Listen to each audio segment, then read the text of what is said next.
पहलगाम हल्ल्यानंतर भारत युद्धाच्या तयारीत आहे आणि त्या पार्श्वभूमीवरती केंद्र सरकारनं मॉकड्रिल करण्याचा इशारा दिलाय। 7 मे रोजी हे मॉकड्रिल करण्यात येणार आहे। देशभरामध्ये हे मॉकड्रिल होईल। त्यामुळे मॉकड्रिल म्हणजे नेमकं काय, केंद्र सरकार नेमकं काय करणार आणि आपण नागरिक म्हणून अशा वेळी काय करायचं ते जाणून घेऊयात या व्हिडिओच्या माध्यमातून। नमस्कार, मी अक्षता, तुम्ही पाहताय सकाळ। पहलगाम हल्ल्यानंतर पाकिस्तान सोबत असलेल्या तणावादरम्यान गृह मंत्रालयाने सर्व राज्य आणि केंद्रशासित राज्यांना मॉकड्रिलचे निर्देश दिले आहे।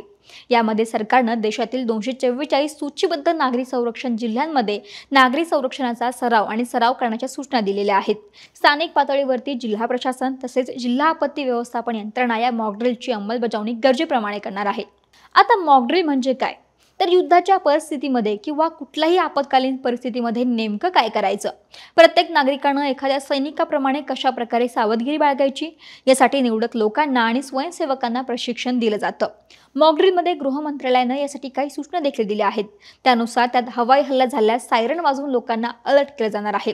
युद्धवेळी हल्ला झाल्यास कोणत्या गोष्टी केल्या पाहिजेत, संरक्षण स्थळी कशा प्रकारे पोहोचलं पाहिजे, काही दुखापत झाली तर त्यांना उपचार कसे करायचे, हल्ला झाल्यास नागरिकांची तातडीने स्थलांतर करण्याची प्रक्रिया यात आणि त्याचा सराव या सगळ्या गोष्टी मॉकड्रिलमध्ये येतात। याआधी 1971च्या युद्धावेळी मॉकड्रिल करण्यात आली होती। त्यानंतर देशात कधीच ती झालेली नाही।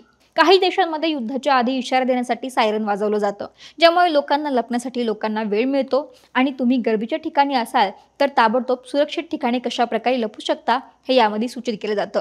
आता मॉकड्रिलमध्ये नेमकं काय होणार आहे, तर काही महत्त्वाच्या ठिकाणी हे मॉकड्रिल होणार आहे। नंतर ब्लॅकआउट होणार आहे, म्हणजेच शत्रूच्या हल्ल्यावेळी सर्व लाईट्स बंद ठेवायच्या, याचा सराव यामध्ये दिला जाईल। महत्त्वाच्या ठिकाणी ओळखली जाणार नाही अशा पद्धतीनं त्यांची व्यवस्था करण्यात येईल, म्हणजेच ती ठिकाणं आच्छादित केली जाणार आहेत। विद्यार्थी आणि सामान्य नागरिकांसाठी नागरी संरक्षण प्रशिक्षण दिले जाणार आहे।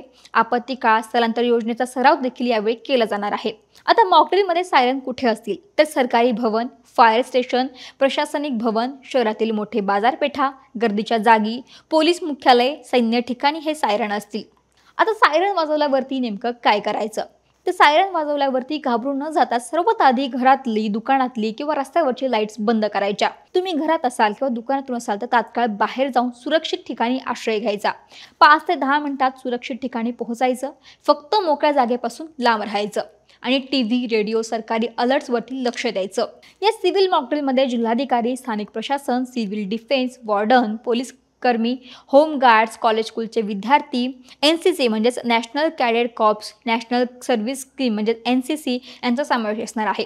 आता देशभरातील 244 जिल्ह्यांमध्ये हे मॉकड्रिल होणार आहेत, ज्यात सीमेवरील जिल्ह्यांचा जास्तीत जास्त समावेश आहे। पण महाराष्ट्रात मुंबई, उरण, तारापूर, ठाणे, नाशिक, नागोठाणे, मनमाड, सिन्नर, पिंपरी चिंचवड, छत्रपती संभाजीनगर, भुसावळ, रत्नागिरी, रायगड, सिंधुदुर्ग इथं हे मॉकड्रिल होणार आहे। केंद्र सरकारच्या मॉकड्रिलच्या या निर्णयामुळे डरपोक पाकिस्तानला धडके भरणार एवढं मात्र नक्की।